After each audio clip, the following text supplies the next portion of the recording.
All right, finally, we got it working. Let's see here. Young TV. Get him in the building, man. You don't want to miss this. We about to be lit.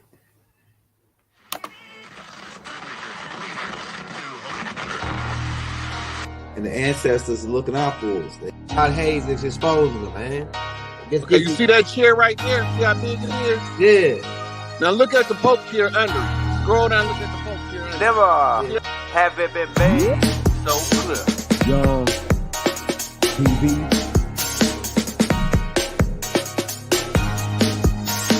Young. We running the game right now.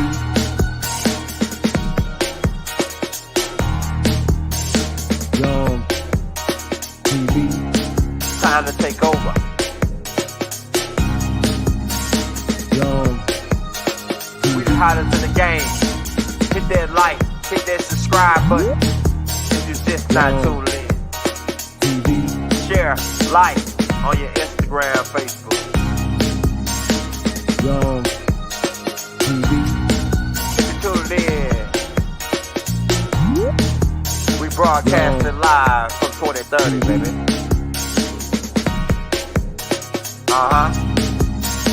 Young TV.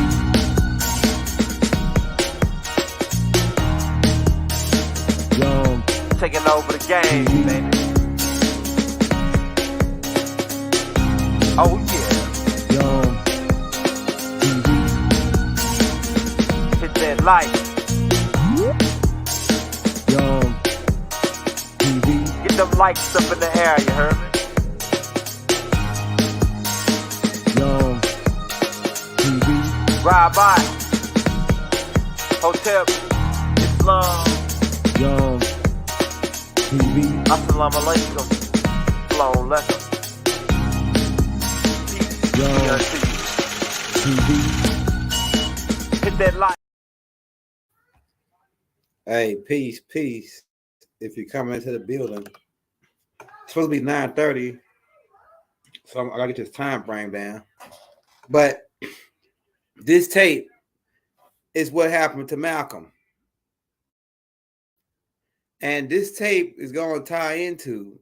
Hey, tell me, hey, can y'all hear me out there? Because we sitting right by the internet, but it's saying the signal's low on screaming. Your connection is unstable. You or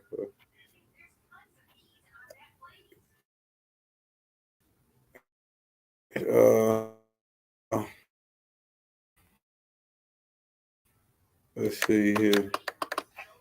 We sitting right by the internet. Here we go with this. Let me turn this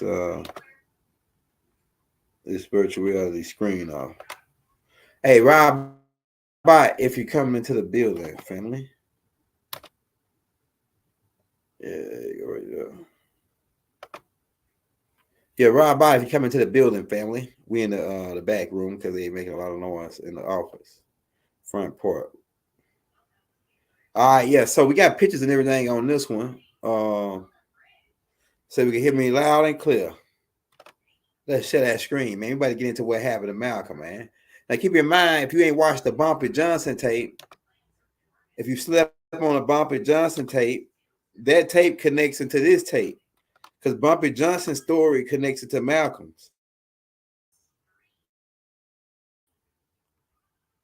Okay. We're about to nobody get back to our pictures and slideshows. Get cracking, man. Really get down and get dirty with these bars, man. Okay. It's gonna be this one right here, I think, with the Malcolm joint. That's what we're gonna do. Okay. Let me change the way we view this. All right, so now we can really get down into it now. Now we got to go back and understand what was going on the land, man. Keep in mind the killer clowns. Keep in mind Malcolm X's dad, Ed, what is his name? Little. Hold on, let me take these glasses off so I can get down to business. Keep in mind, Malcolm's dad. Let's blow his dad up right here. Here's a better picture of him. Now, keep in mind, his dad, Malcolm, them been being watched since he was a kid. Malcolm X they watched him since he was a kid. Because of his dad, he was a Pan-Africanism type guy. The guy, he followed the Marcus Garvey philosophy, right? The Pan-Africanism. Hold on, let's put that side by side so you can see what's going on here. And keep in mind, Marcus Garvey,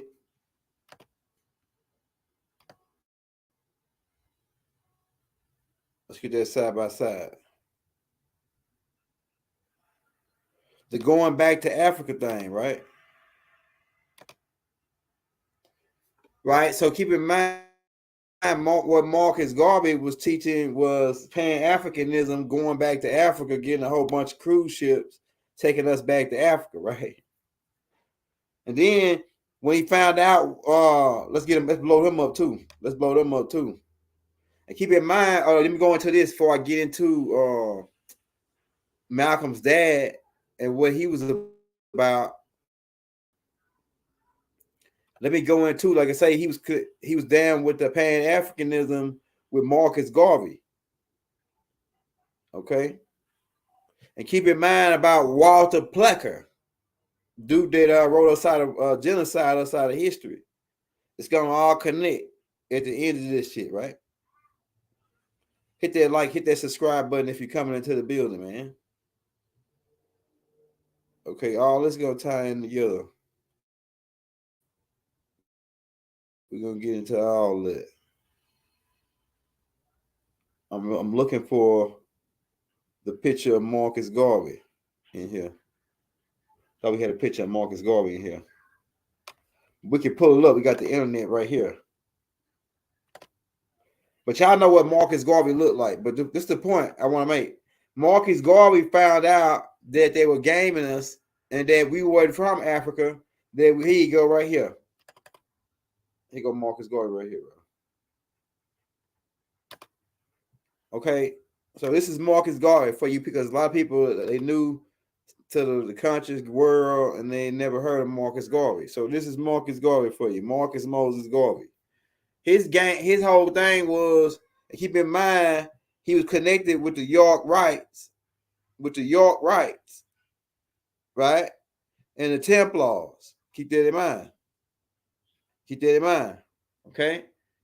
His game was we're gonna go back to Africa and be free. Right? Then he found out Walter Plecker and them was hustling them. And then he tried to say, oh, hell, no, we ain't from Africa, we from over here. Then they said, boom, let's take him out. They got rid of him. When he started saying that, hey, hold up, man, y'all, they gaming us. They got Walter Plecker and them got rid of him. Right? So that's what Marcus Garvey was all about. Going back to Africa, kind of find out we was from over here. Boom, they got rid of him. Because keep in mind, the same guys that got rid of all these guys is the same guys that came after Malcolm. Right? Because they were trying to, and it wasn't about Pan-Africanism. Right? We're going to get into this, though.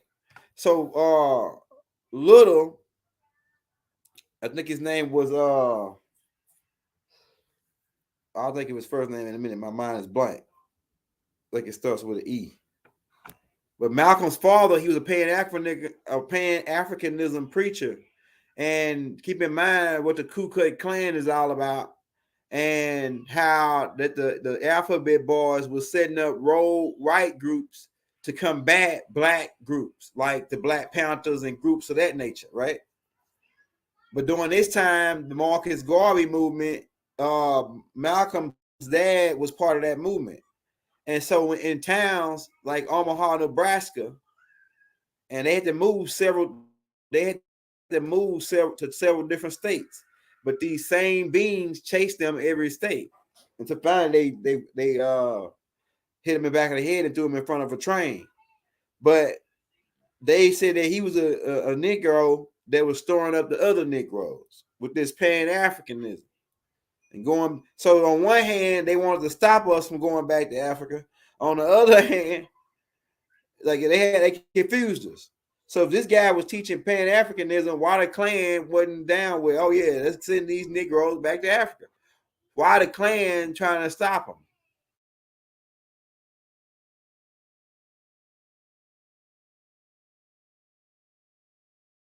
The Apple Bit Boys, the Klan is connected. And so they had already knew about Malcolm's dad. They knew about Malcolm's whole family. They were chasing them for the longest. Okay? So you got to go all the way back to the root of this thing. So Malcolm was already being watched as a kid through his dad being connected with Marcus Garvey and teaching Marcus Garvey. His dad was a conscious dude, kind of like a conscious dude back then. As far as they was on the right track, but they was on the wrong train. Talking about going back to Africa though. All right, we better get to this. Hit that like, hit that subscribe button. Now keep in mind, Malcolm, also known when he came up out of Massachusetts, because they killed his dad and they took his mom, separated the family. They went to different foster homes. Right? Malcolm ended up in New York. He was going all over the place, Boston, right? But he later, to make a long story short, got the name Detroit Red. That's what they used to call him, Detroit Red, because he had the red hair and he talked slick and things of that nature, wore the zoot suits and things. Malcolm was running the streets for a while. We're gonna come back to that. Also, one of his good friends, Red Fox, is a good friend with Malcolm. Right, let's go back. Right? Red Fox is good friends with Malcolm. They come up together. Right? Okay. This is okay. We're going to build a story up for you, man. We're going to build a story up for you. Okay, this guy, hold up. Okay, let me show you right here. This the white girl Malcolm was dating when he was doing the burglaries and shit, right? All this is going to tie in together. It's going to come back around.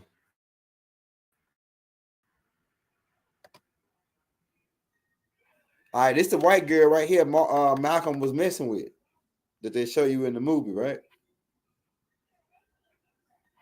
Went to jail for burglary, right? Did his time. We're speeding up past that part to where he met this guy right here in prison. They show you a dark black skinned guy, but this guy John. This is the guy. We're gonna make a connection here, man, because this looked real crazy. They look crazy, but it looked like, man, wow. All the guys that they were saying kind of look like resemble each other. All right, this the guy that Malcolm met in prison. This is the guy Malcolm met in prison that taught him about the Honorable Elijah Muhammad and the Master Farrar Muhammad. Now he kind of look. You see how light skinned it is and how he look. Now hold up, we kind of running ahead of the time, running ahead of the game here. But I want to put these pictures side by side so you can see the connection. Now look at this. This is Master Farrar Muhammad. This is Master Farrar Muhammad. All right. This is the dude that taught Malcolm, John. And now let's make the connection. This is the dude this is the dude that Dick Gregory said they got Malcolm killed, the Pinto. Now look at the resemblance in these guys. This is the guy that taught Malcolm in prison. This is Master Farrar Muhammad. This is the dude, the Pinto. Man, it look like to me these boys are the same species, whatever species. And Bible said that Master Farrar Muhammad was a Venerian.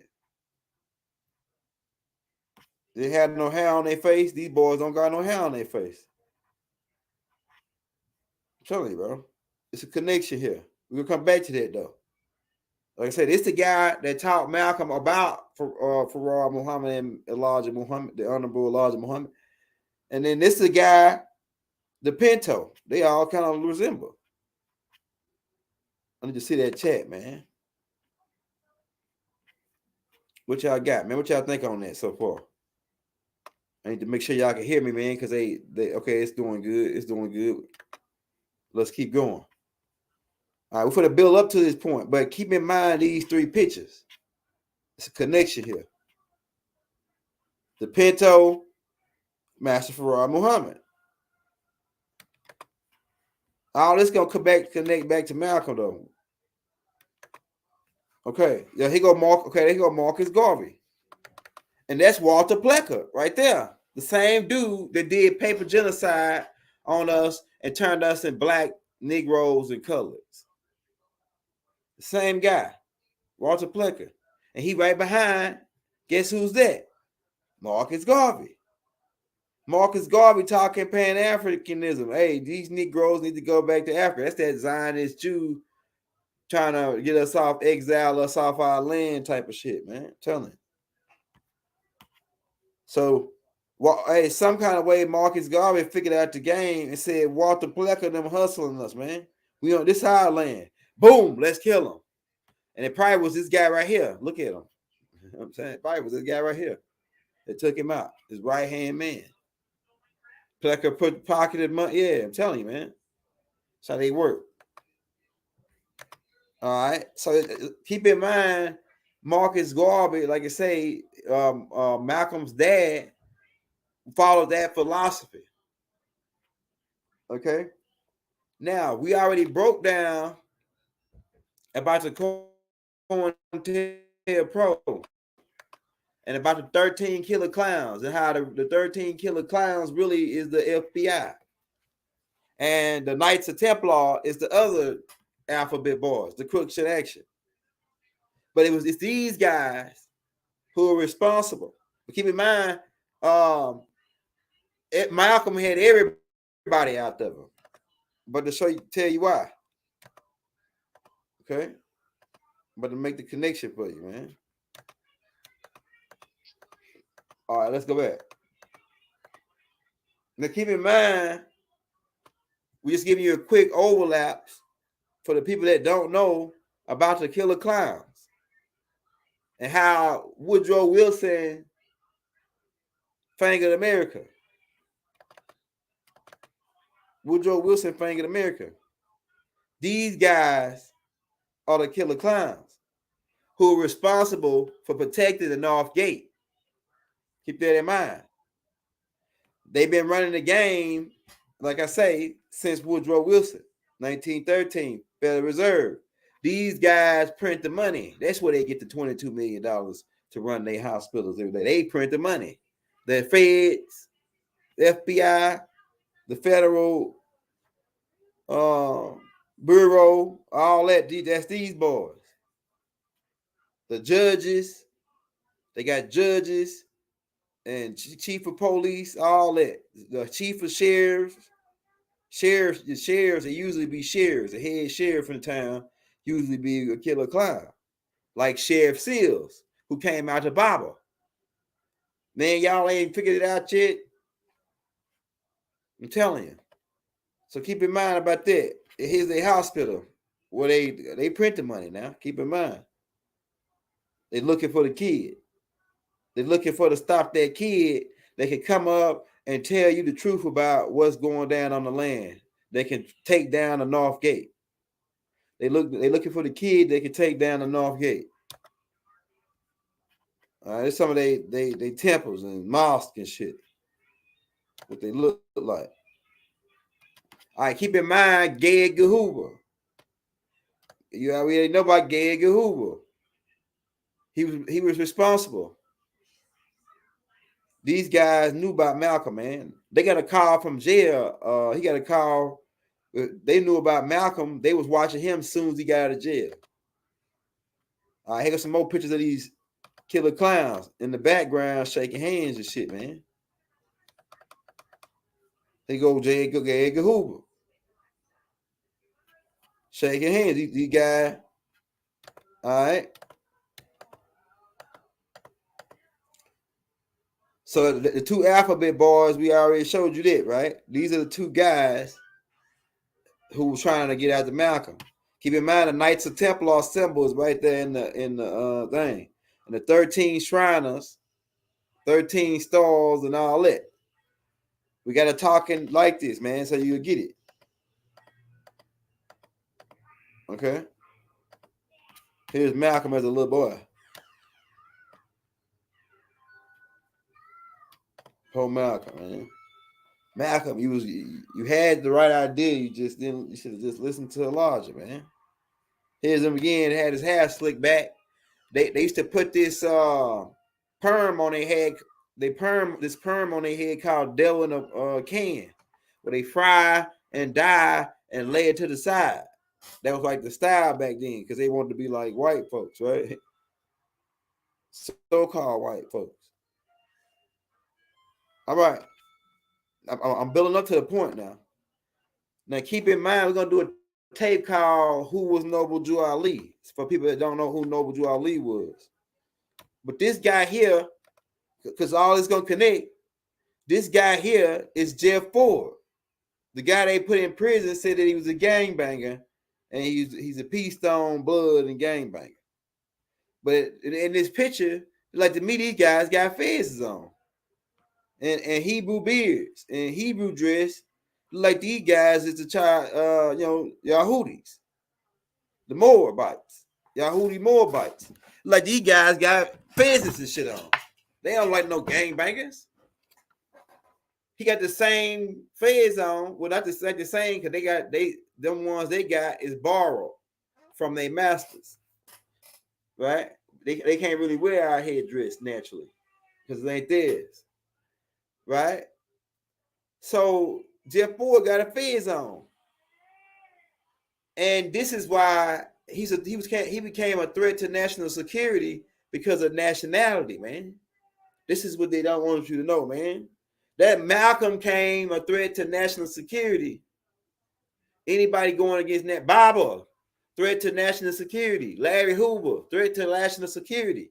Because they was itching around this shit right here, this more science. I'm telling you, man. If you think it's a game,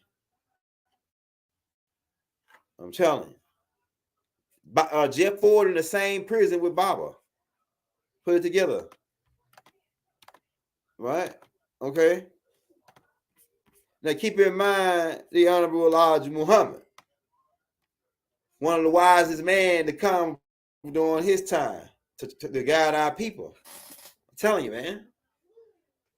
One of the wisest. I wish I could go back and sit with Elijah.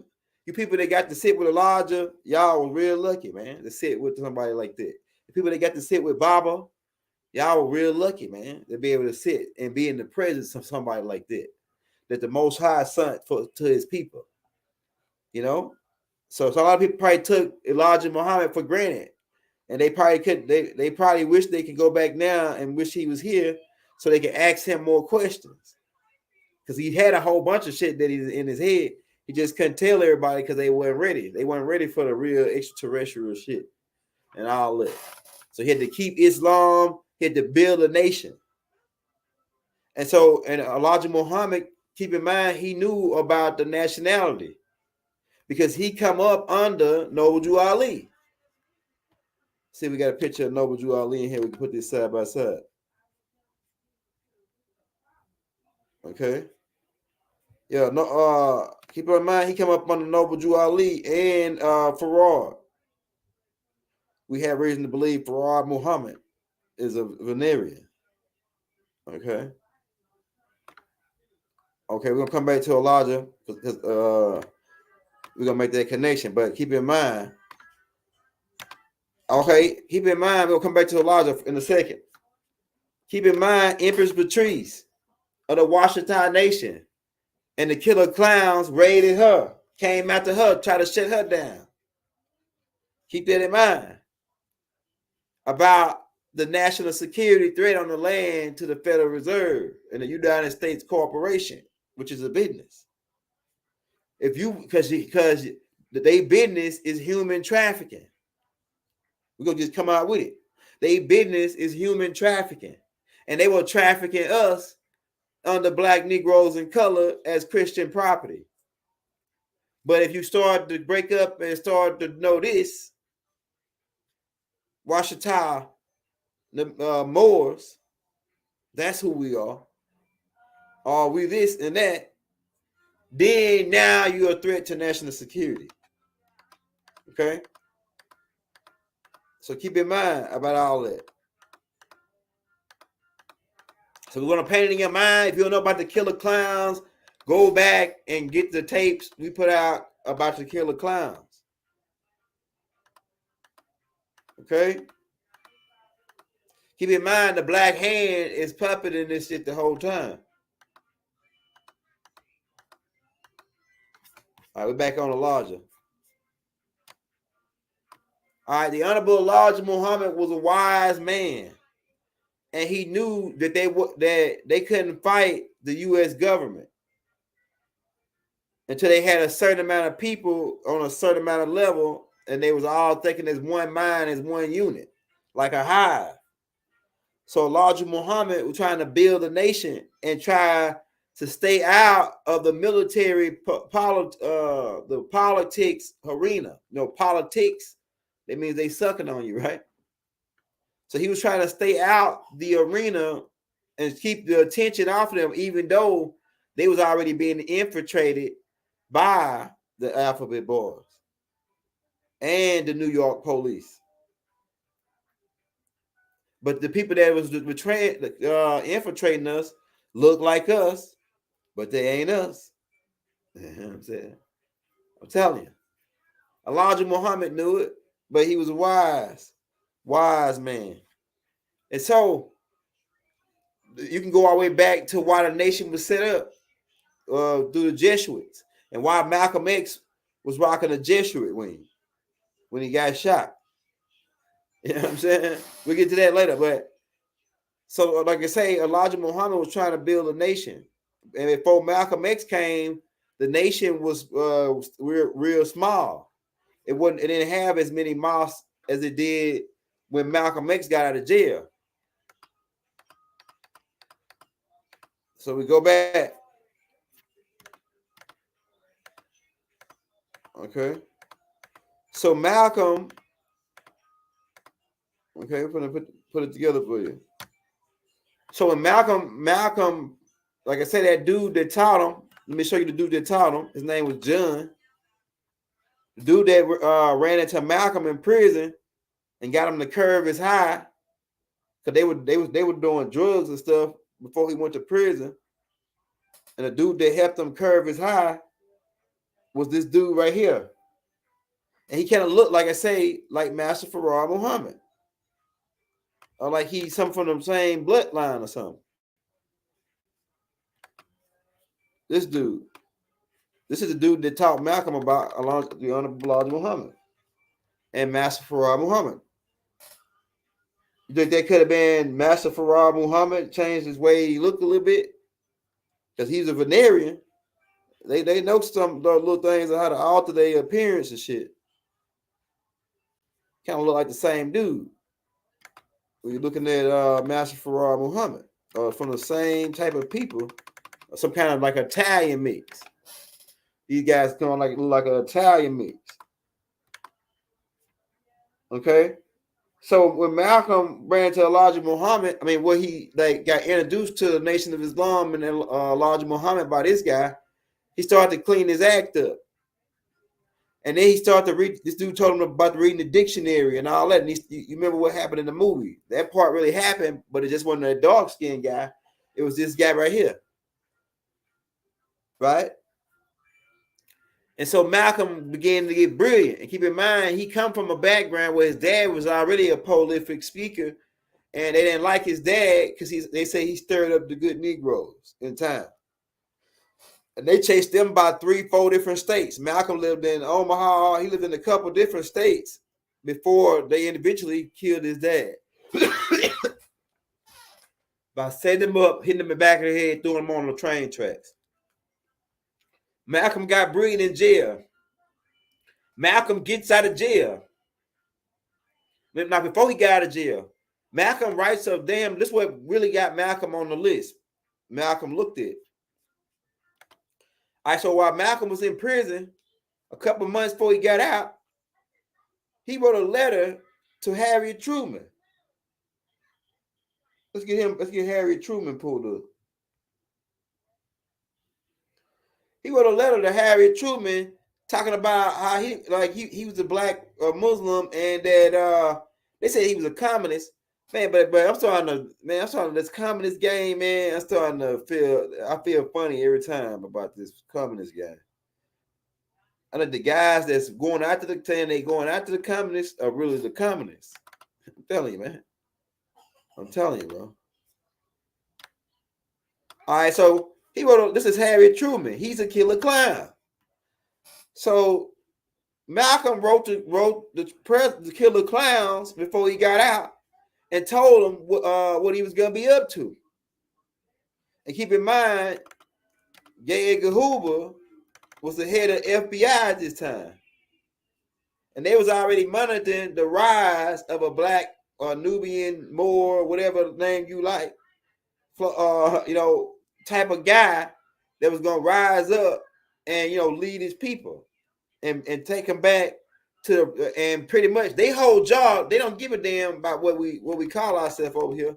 Their whole job is just to prevent and block the North Gate, keep you niggas asleep, and hope you never talk about no more native and no shit like that. That's what their job is. Because if you do, they can't human traffic your kids no more. On them T-buns. That's the game. Now let's get back down to it. Malcolm wrote these guys, and when they read it, they got in fear. They said, "Oh shit, this could be him." They thought Malcolm could be Jesus or somebody, man. So they waiting on that Messiah to come back. These guys, so they can kill him. You know what I'm saying? They killer clowns, and it's another group that's out to protect them. It's another side of these guys that's out to protect the guys. All right. So, but for some strange reason, Truman didn't like what Malcolm X wrote in that letter, and so he put J. Edgar Hoover on them on him. And so from day one, when Malcolm got out of jail, like he was being watched by COINTELPRO. Day one, Malcolm could speak better than Elijah Muhammad, even though he wasn't wiser and more intelligent than Elijah Muhammad. He could talk better, and he had that voice that can grab the people. And keep in mind, they got computers now. They can pick up the algorithm of voices like Malcolm X. And that's why they flag a lot of the tapes that we put out, because they say that we got that same voice that can excite the people. We ain't exciting the people. We ain't exciting the people, man. So keep in mind, let me get Noble Drew Ali up there. Because Noble Drew Ali plays a part in this too. Which is why Malcolm changed his name to Malik El Shabazz.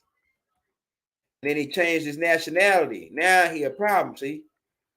Hold up. Let's get back. All this shit's gonna tie in.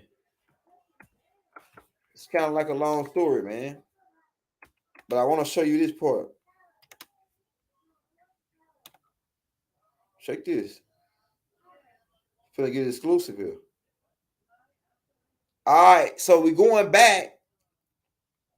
So we had to paint that part of why Malcolm would came out to be like these killer clowns, and the CIA, Knights of Templar, all these guys work together with the church, with the District of Columbia, the Lords of London, right? The Queen, the Vatican is all connected. Switzerland, France, it's all connected. But these guys' job is to prevent it. Okay, prevent somebody like Malcolm. Okay, hold up. I want to show you all this. Okay, yeah, here's both of them together.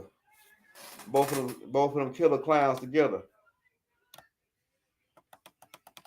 So both of them were killer clowns. The head of FBI and the president. Because remember, I told you it's 13. The 13 killer clowns, the potentates, is 13 of them. Each one of the killer clowns is over the Federal Reserve Bank of Dallas, Philadelphia, Atlanta. So it's a killer potentate in Atlanta. It's a killer potentate in Dallas. It's a killer potentate in San Francisco. It's a killer potentate in Cleveland. Right? All the 12 banks.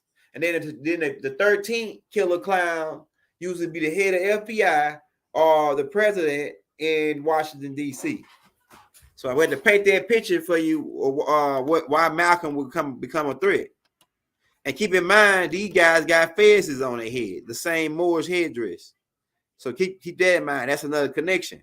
Because these clowns know about the mounds, right? And they know about the mound, but they're a whole bunch of clowns. And they're trying to rock our crowns. Right?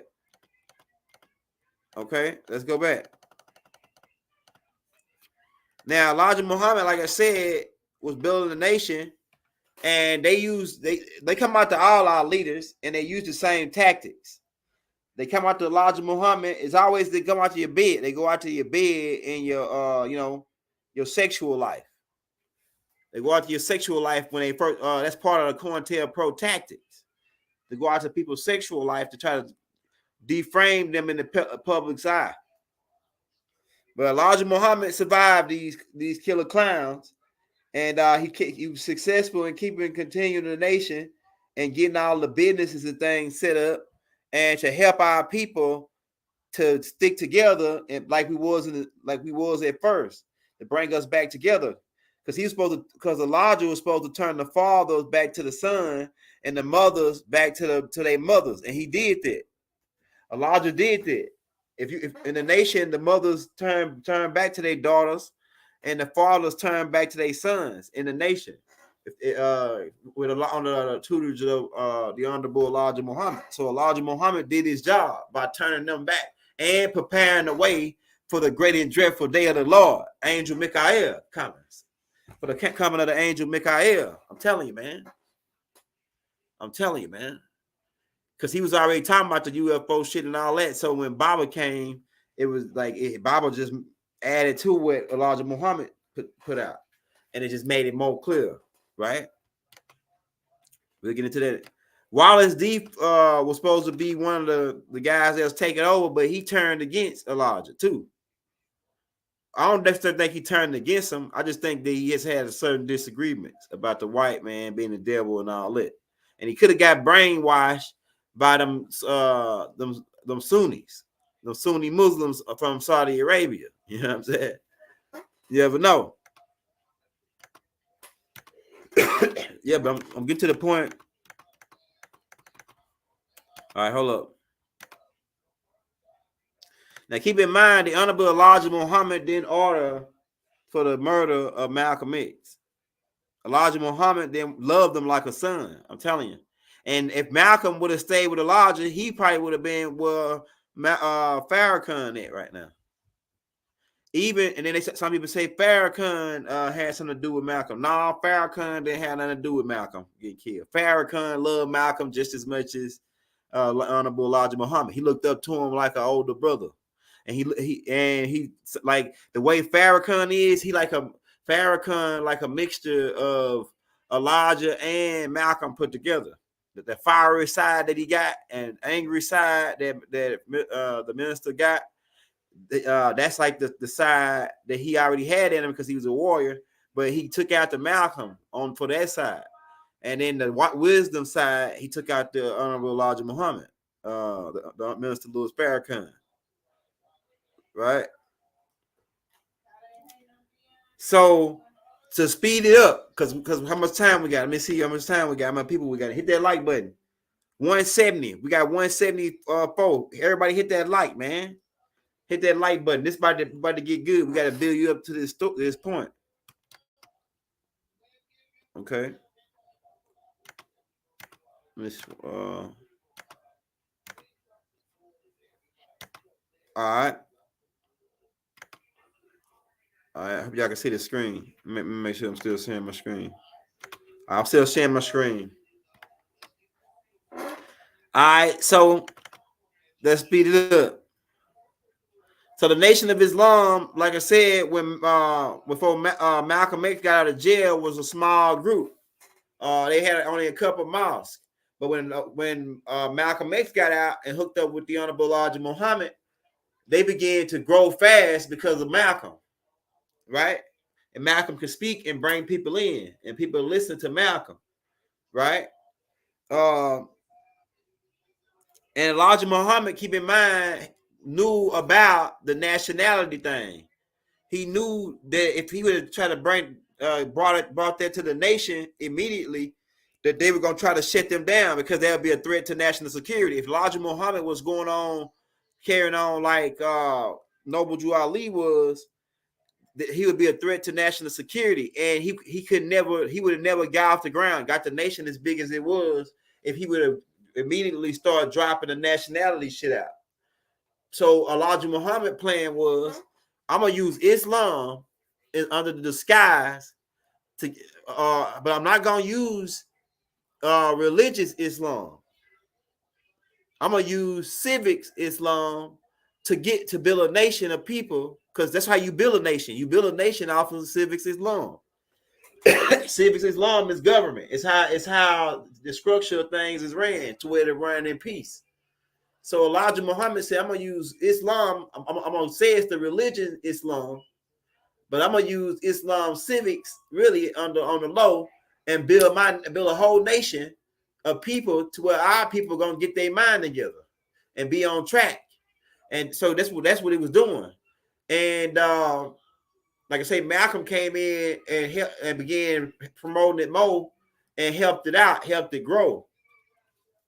And Malcolm was a fiery brother. And I think eventually he got promoted to the head minister at the mosque number 7, I think, in Harlem, I want to say. And that's pretty much when his troubles began, because New York police, you got to keep in mind the real name of New York is New Amsterdam. And that's where the Ku Klux Klan started it, and the police fraternity to police the Nubians on this side to keep you asleep for the killer clowns. Keep that in mind. And keep in mind, when Malcolm X got out of jail, Elijah Muhammad told him that eventually I'm gonna give you the real Muslim name. So the real Muslim name wasn't Muhammad and all that. The Muhammad's and the name like that, that wasn't the real Muslim name. He said, I'm gonna eventually give you the real Muslim name.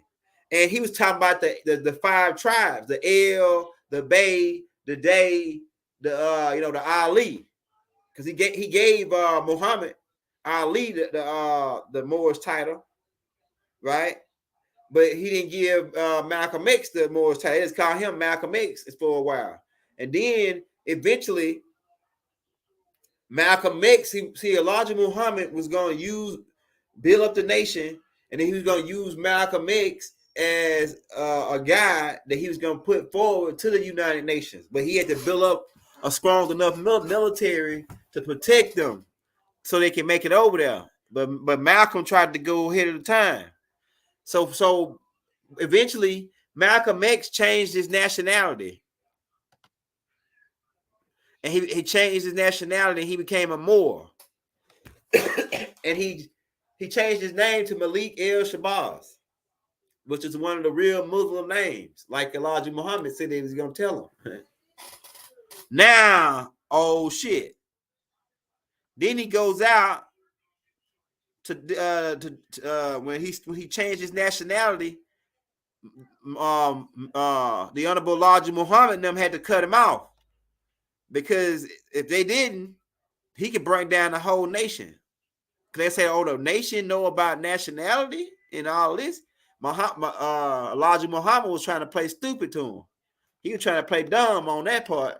Well, he didn't want them to know that he knew that. Because he knew they'll take down the nation if they found out that he knew about the nationality card, how they can shut the whole thing down. But Elijah Muhammad was waiting until they got 22 million Negroes as part of the nation, and then they was gonna flip the switch on them. Elijah was gonna flip the switch on them and tell them about the nationality once they got the nation set up when it's in the United States. I'm telling you, man. All right, so Elijah disassociated himself with Malcolm, especially at the how he was going. Keep in mind, Malcolm X, like I say, they gonna tie into the Bumpy Johnson tape. If you haven't checked out there how that Bumpy Johnson become Godfather of Harlem, you want to go check that out. Bumpy Johnson was good friends with Malcolm and actually saved Malcolm's life several times from the Killer Clowns and from some rogue members of the Nation of Islam.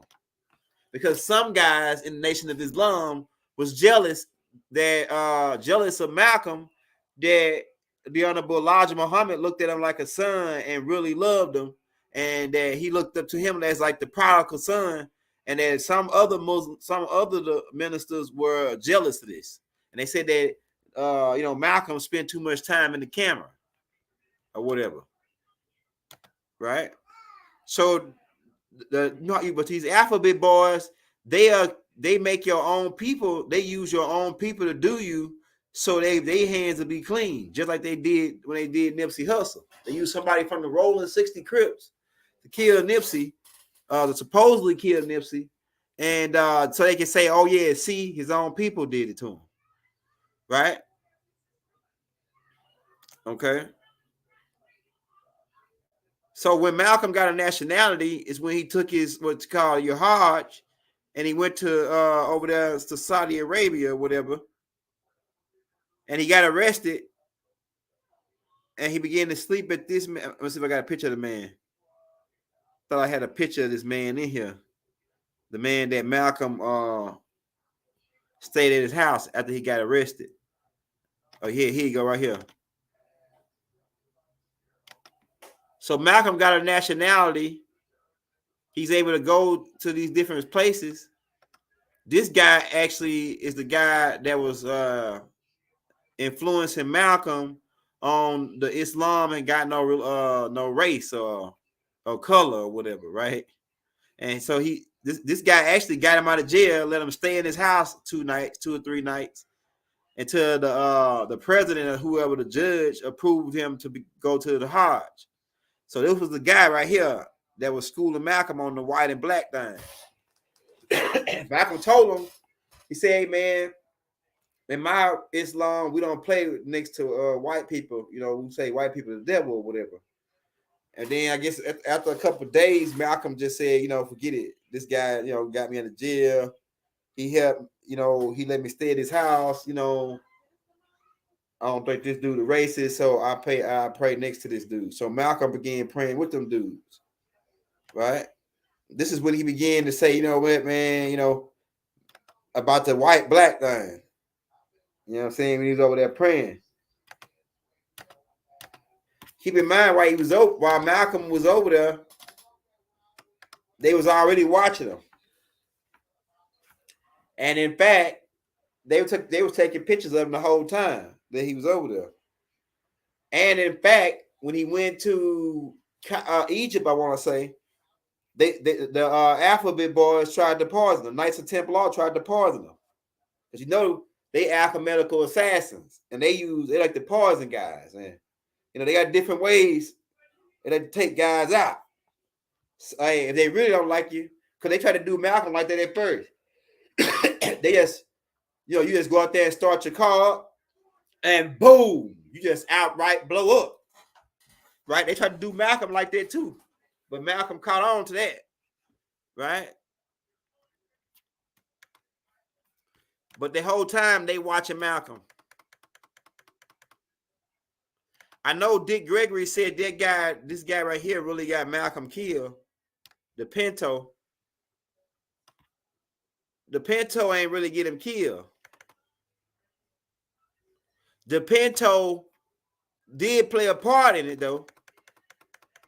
DePinto played a part in it because Dick Gregory is right when he say that at the same time Malcolm was being killed, this brother DePinto was being killed, gunned down at the same damn time in Nairobi. Now, how does that happen? Now, that part there is true. But this guy wasn't really the real threat that they were scared that Malcolm was talking to. Now, but they were scared of you talking to this guy because this guy was helping Malcolm deliver how to deliver his speech to the UN. This dude DePinto. But this dude right here, this is the dude that really got Malcolm killed. His meeting with this dude right here. Where is he at? Che Guevara. Hold on, I got a picture of him in here. This guy right here. This guy right here. This is the guy that they was scared of right here. Che Guevara. This guy here from Cuba. This is the guy that Malcolm was meeting with that got him killed right here. They wanted this dude to die. All right, that dude right there. Hold on, let me blow this up. This dude's like Fidel Castro right-hand man. Okay. I gotta show you another piece to this. This dude. Okay. Che Guevara, hold up.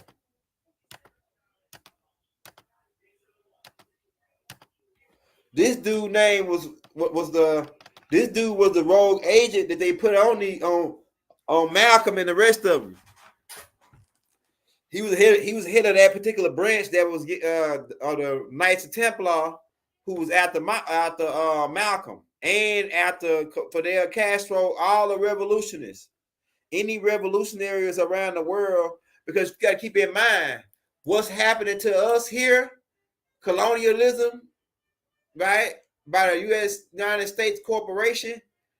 This is not only happening here, it's happening in several other countries like Cuba. They call it bringing their democracy. And they try to bring their democracy in, and people rise up and fight against that. They call them revolutionaries. And anybody that was a threat, they put this guy on them. You know, Operation Mongoose, all that. When he was blowing up the cigars and stuff, trying to get to Fidel Castro. But like I say, it all ties back into that threat to national security, the threat to the Federal Reserve, the private-owned bankers, investments. Right? I'm telling you, man. So this guy, Wild Bill, Crazy Bill, is the guy that was out. They was out to Malcolm, man. And at one point, these guys were going to use. Malcolm was supposed to give a speech at the UN with this dude. This dude gave the speech. You can pull up this dude, Che Guevara, pull up his speech at the UN. Right? He ended up giving the speech. Malcolm was supposed to give that speech. But the government didn't want Malcolm to give that speech at the UN. Why? Why not? Because if he would have gave that speech with that nationality and he would have talked about the injustice, once they hear from Nubians, if they hear from a Nubian with a nationality that's from this land, and they hear them talk about the injustice, man, it's game over. So they couldn't let him speak at the UN. They was gonna go all the way out, man. This dude right here, they hated this dude. This is the dude that got Malcolm killed right here. I'm telling you, bro. This dude right here. Pinto played a part in it, but this dude, Che, this dude got him killed, man.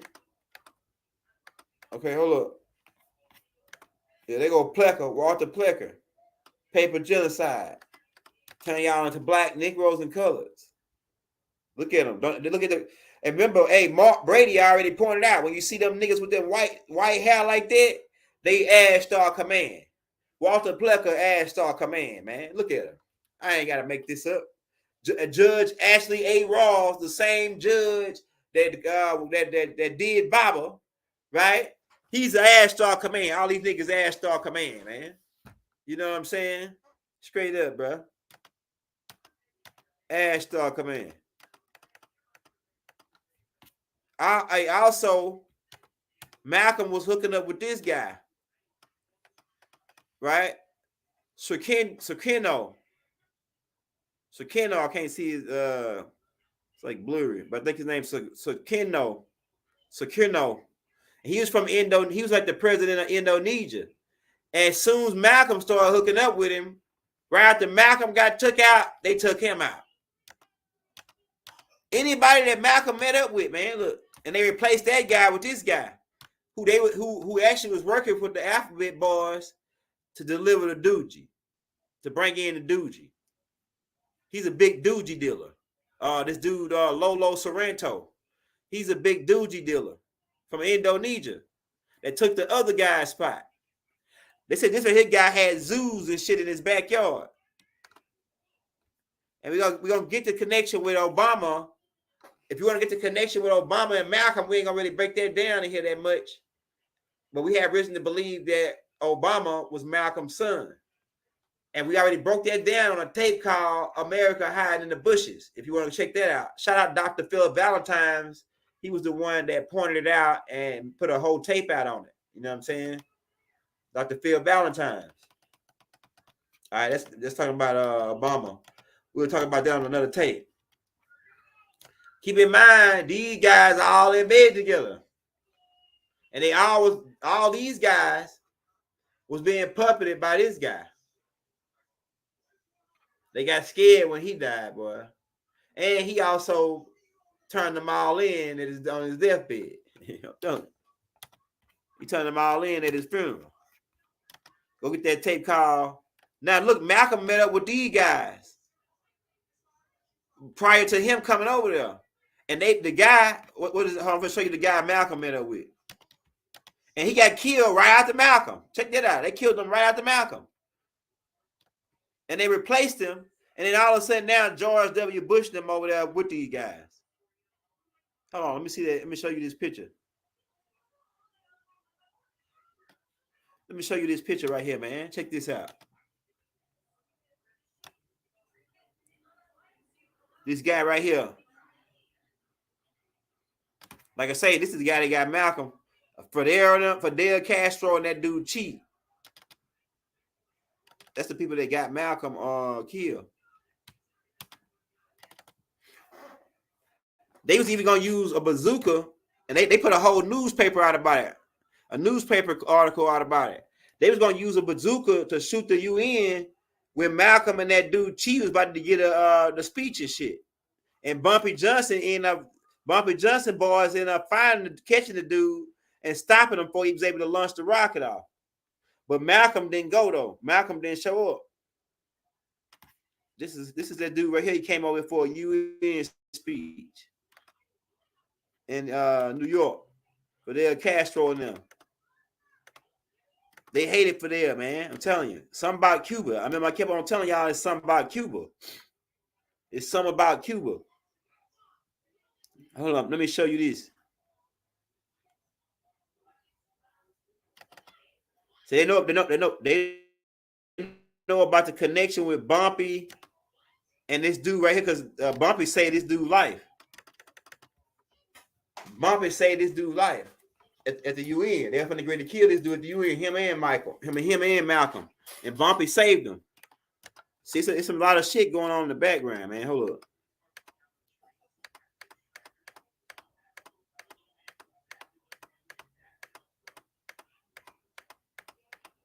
I want to show y'all like a couple more pictures before we get out of here. Because we might have to come back with a part 2 on this.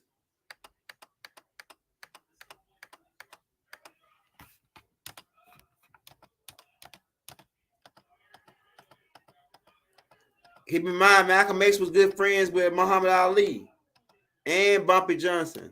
Bumpy Johnson was knew Malcolm X too, Martin Luther King. I mean, he knew Muhammad Ali too. Because he helped Muhammad Ali get out of extortion with the mob. Bumpy Johnson did. This is Malcolm's wife, Betty Shabazz, right? When she was younger. Okay. I'm looking for one picture. All right, you already know about the make a long story short. Malcolm was shot at the Ottoman Ballroom. He told nobody this. Told him don't frisk nobody, let him in. He pretty much set himself up, man. But the guys that did the shooting, they really gave them guys blanks, and them guys got framed about 2 weeks before that. They hired a New York undercover police officer to infiltrate these guys, and they tried to set them up to blow up the Statue of Liberty. And right when they're finna really blow it up, all of a sudden the FBI and everybody come down on them. And so they say, "Oh yeah, well y'all gonna go to jail for 2,000 years, or else you're gonna help us take down Malcolm." So they framed the guys that did the shooting, right? They get your hand out of my pocket. That's all the black hand. The black hand. Get your hand out of my pocket. That's that black hand shit right there. You know what I'm saying? But they said that they rented that Ottoman Ballroom out 2 or 3 weeks. The Knights of Templar 2 or 3 weeks before Malcolm was shot down in there, and they put guns in the roof. And the autopsies, I tried to find the autopsy pictures or the photos or whatever, where they showed that the bullets was going down in them. And these guys were supposed to be shooting the guy on stage. But to sum it up, why Malcolm got killed because he was going to kill the clowns, was scared that he would have been able to get out and keep talking after he got that nationality. He become a threat to national security, a threat to U.S. corporation, a threat to the laws of London and the church and the Jesuits. So he had to be put out of business, pretty much, to sum it up. And Elijah Muhammad didn't sanction it. Elijah Muhammad didn't want him dead. The nation really had nothing to do with Malcolm getting killed, the last part of the last part. Because those guys that did that, they were set up and rogue Nation of Islam members. The Nation of Islam didn't have nothing to do with Malcolm get killed. It was certain people in the Nation of Islam that didn't like Malcolm and wanted him to die, and they might have made 1 or 2 attempts on him, but it wasn't order from nobody at the top from the Nation of Islam. Those were people who took it upon themselves to do that. And one of them guys ended up getting killed by Bumpy Johnson, trying to kill one of them Nation of Islam guys that was one of them rogue members. He ended up getting killed by Bumpy Johnson trying to kill Malcolm. Yeah, so let me see how much time we got. We're going for an hour. Okay. Let's make sure we covered everything. Yeah, but it wasn't about Pan-Africanism. It wasn't about Pan-Africanism or none of that, man, with Malcolm. It was about him getting nationality, saying that he was a Moor, saying his name was Malik or his title name was Malik El Shabazz. And now the killer clown saying, damn, if he get out, we're going to have our head chopped off by our masters. So we got to get rid of this dude. We can't let these people know they need a nationality because we human trafficking them as black, Negro, and colored. They go out talking about they Moors and Muskogee and Washita and Apache and Seminole and Yamasee and oh shit, we can't let if that get out, it's game over. We're gonna get beheaded and we're gonna lose our feds. Somebody gonna bomb them for their feds. So that's why Malcolm tied in. That's why Malcolm got hit, man. Malcolm got hit for the same reason Baba got in Florence, Colorado, for the same reason Jeff Ford there, right? Talking about that more science or Native American shit. That's what they do, man. That's how they do you, right? But Malcolm was the most dangerous man up until today. Gave him the most fear. He scared the shit out of him up until today because he almost made it to the UN to give a speech on the shit. Ain't nobody never did that. Ain't no more a person that was black, Negro, and color that re-got their nationality, and then made it to the showroom floor to give a speech that Malcolm was going to give. I charged America with being the biggest criminals. I mean, United States with being the biggest criminals, the biggest slave traders, the biggest this, the biggest that. When he would have came out with that, man, they had a serious problem. They go back and watch Bumping. They did not want him to get that UN speech, bro. They did not want him to get that UN speech. They were willing to blow other foreign people up just to stop Malcolm. They was willing. I'm gonna tell you how scared they was of Malcolm. They was willing to cause a world war just to stop Malcolm. They was gonna blow up a whole fucking UN building with leaders from all over the world just to stop Malcolm. So that tell you how fucking scared these guys is. That tell you how scared these guys is of shit like that. I'm telling you, man. These guys are really. They was being how is that? You willing to blow up world leaders and risk world war? Wish a world war to stop Malcolm from giving a speech at the UN. Damn, bro. They was really scared of Malcolm. And on that note, we about to get up out of here, man. You know what I mean? Peace. Never have it been made so clear.